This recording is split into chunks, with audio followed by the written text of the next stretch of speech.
Career plus academy. दोस्तों, video को like share और सब्सक्राइब करना ना भूलें। आज हम करेंगे टीजीटी प्रीवियस ईयर पेपर का पार्ट 3, जिसमें हम डिस्कस करेंगे पॉलिटी सेक्शन। तो स्टार्ट करते हैं आज का पहला क्वेश्चन। सशक्त केंद्र के साथ संघीय प्रणाली को भारत के संविधान में अंगीकृत किया गया है। ऑप्शन है हमारा यूएसए से, कनाडा से, यूके से, फ्रांस से। तो इसका राइट आंसर होगा हमारा ऑप्शन बी, कनाडा से हमारा सशक्त केंद्र के साथ संघीय प्रणाली लिया गया है। और इसके बारे में डिटेल जानते हैं।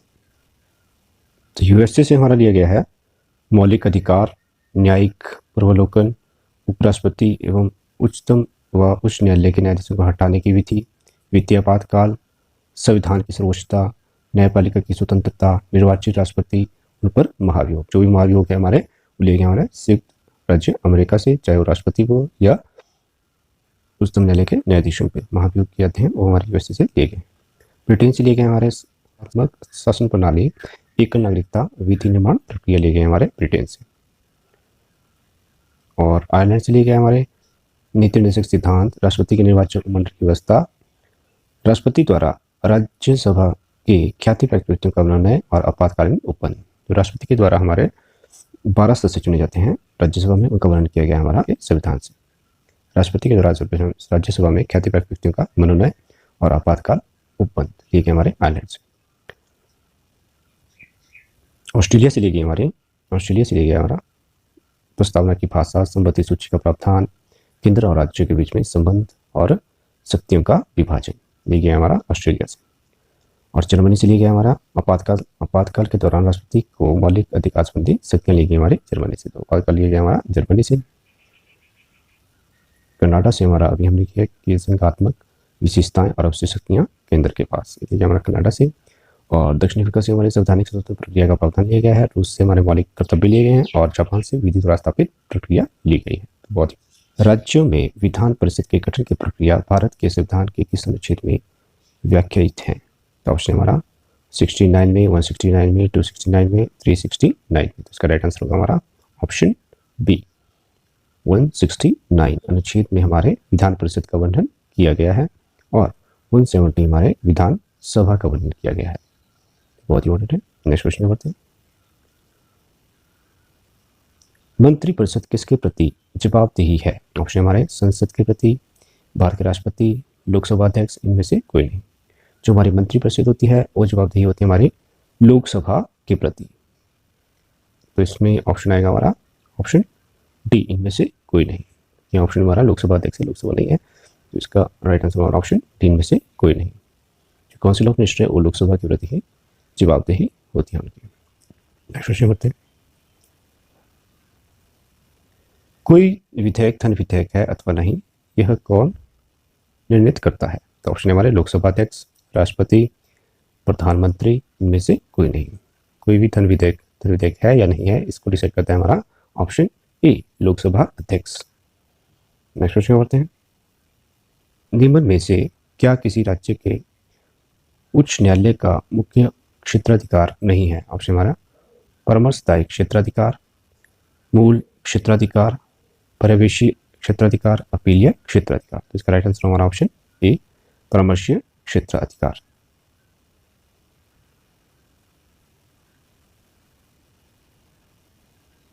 भारतीय संविधान के किस अनुच्छेद के अंतर्गत पंचायतों को संवैधानिक दर्जा दिया गया है। तो ऑप्शन है हमारे 241, 341, 343, 243। इसका राइट आंसर ऑप्शन डी, 243 अनुच्छेद के अंतर्गत ही पंचायतों को संवैधानिक दर्जा दिया गया है। और पंचायतों को 29 विषय दिए गए हैं। राजकोषीय उत्तरदायित्व तथा भ्रष्ट प्रबंधन अधिनियम भारत में पारित किया गया था वर्ष 2000 में, 2001 में, 2002 में, 2003 में। तो इसका राइट आंसर होगा हमारा ऑप्शन डी, 2003 में। नियमन में से कौन सा संवैधानिक संशोधन अधिनियम एक मिनी संविधान कहा जाता है। तो मिनी संविधान के संवैधानिक संशोधन कहा जाता है। ऑप्शन हमारे 42वें संवैधानिक संशोधन को, 44वें संवैधानिक संशोधन को, 52वें संवैधानिक संशोधन को या 73वें संवैधानिक संशोधन को। तो इसका राइट आंसर होगा हमारा ऑप्शन ए, 42वें संवैधानिक संशोधन को ही मिनी संविधान कहा जाता है। और ये संशोधन हुआ था हमारा 1976 में। नेक्स्ट क्वेश्चन करते हैं।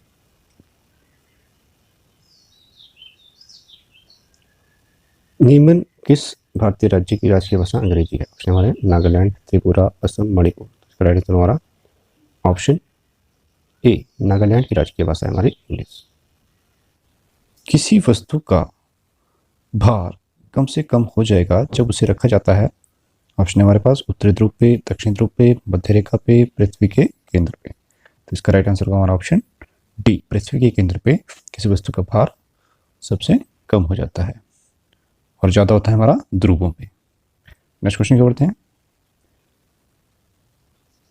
स्प्रिंग के निर्माण के लिए निम्न में से किसको प्राथमिकता दी जाती है? ऑप्शन हमारे पीतल को, ताम्र को, स्टील को, लोहा को। इसका राइट आंसर होगा हमारा ऑप्शन सी, स्टील को स्प्रिंग के निर्माण के लिए प्राथमिकता दी जाती है। नेक्स्ट क्वेश्चन की बढ़ते हैं। एक अवतल लेंस को निम्न नाम से भी जाना जाता है। तो ऑप्शन है हमारे पास अभिसारी लेंस, अपसारी लेंस, साधारण लेंस, इनमें से कोई नहीं। तो इसका राइट आंसर हमारा ऑप्शन बी, अपसारी लेंस। अवतल लेंस को, और अवतल लेंस यूज होता है हमारा निकट दृष्टि दोष को दूर करने के लिए, और उत्तल लेंस को अभिसारी लेंस कहा जाता है। नेक्स्ट क्वेश्चन की बढ़ते हैं। निम्न में से किसे भूर का तारा कहा जाता है? ऑप्शन हमारा बृहस्पति, मंगल, शुक्र, बुध। तो इसका राइट आंसर हमारा ऑप्शन सी, शुक्र को भूर का तारा भी कहा जाता है, और बृहस्पति हमारा सबसे बड़ा ग्रह है, और सूर्य के सबसे नजदीक बुध है, और पृथ्वी के नजदीक सबसे नजदीक हमारा शुक्र है। Next question.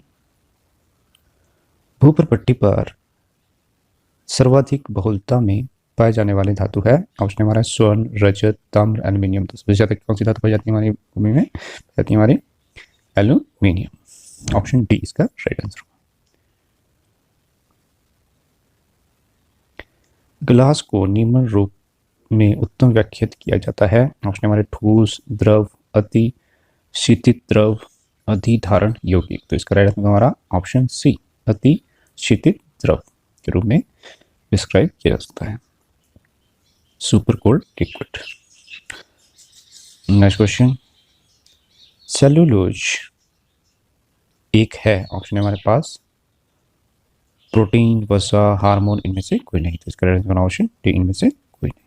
नेक्स्ट क्वेश्चन होते हैं। काला आजार बीमारी का वाहक है। ऑप्शन है ड्रैगन फ्लाई, मच्छर, सैंड फ्लाई, हाउस फ्लाई। तो इसका right answer option C, sand fly. और जानते हैं इसके बारे में।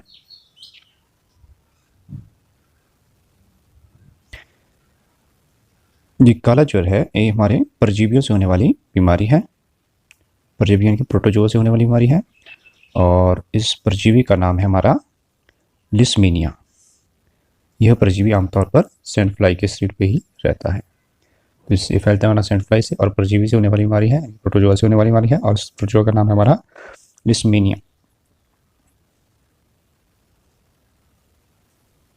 नेक्स्ट क्वेश्चन होते हैं।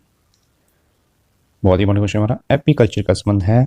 ऑप्शन हमारा मधुमक्खी पालन से, मत्स्य से, रेशम के कीट से, लाख जीवाणुओं से। इसका राइट आंसर हमारा ऑप्शन ए, एपीकल्चर मधुमक्खी से संबंधित है। और जान लेते हैं इसके बारे में, बार बार क्वेश्चन आता रहता है हमारा। जो हमारा एपीकल्चर है वो हमारा अभी किया हमने मधुमक्खी का अध्ययन से है, एंथ्रोलॉजी पुष्पों के अध्ययन से, सेरिकल्चर रेशम के कीटों के अध्ययन को कहा जाता है, सोरोलॉजी छिपकलियों का अध्ययन, सिल्वीकल्चर काष्ठी पेड़ों का अध्ययन, फाइकोलॉजी शैवालों का अध्ययन, और ऑर्निथोलॉजी पक्षियों का अध्ययन, पीसीकल्चर मत्स्य पालन का अध्ययन, और पोमोलॉजी फूलों का अध्ययन, और ओफियोलॉजी सर्पों का अध्ययन। तो बहुत इंपॉर्टेंट है हमारे सारे के सारे। एपीकल्चर मधुमक्खियों का, एंथ्रोलॉजी पुष्पों का, सेरिकल्चर हमारा रेशम के कीटों का है, और शैवालों के अध्ययन को बोलते हैं फाइकोलॉजी, और मत्स्य पालन पीसी कल्चर, माइक्रोलॉजी पक्षियों का अध्ययन। नेक्स्ट क्वेश्चन बढ़ते हैं। डिफ्थीरिया से प्रभावित अंग है। ऑप्शन ए हमारा है किडनी, फेफड़े, हृदय, ग्रीवा। तो इसका राइट आंसर हमारा ऑप्शन डी, ग्रीवा इनके थ्रोट, गला इससे प्रभावित होता है। डिप्थीरिया होता है हमारा जीवाणु के कारण, बैक्टीरिया के कारण होता है हमारा डिप्थीरिया रोग, और इससे गला प्रभावित होता है। वीडियो को देखने के लिए थैंक यू दोस्तों। वीडियो को लाइक, शेयर और सब्सक्राइब करना भूलें। Thank you.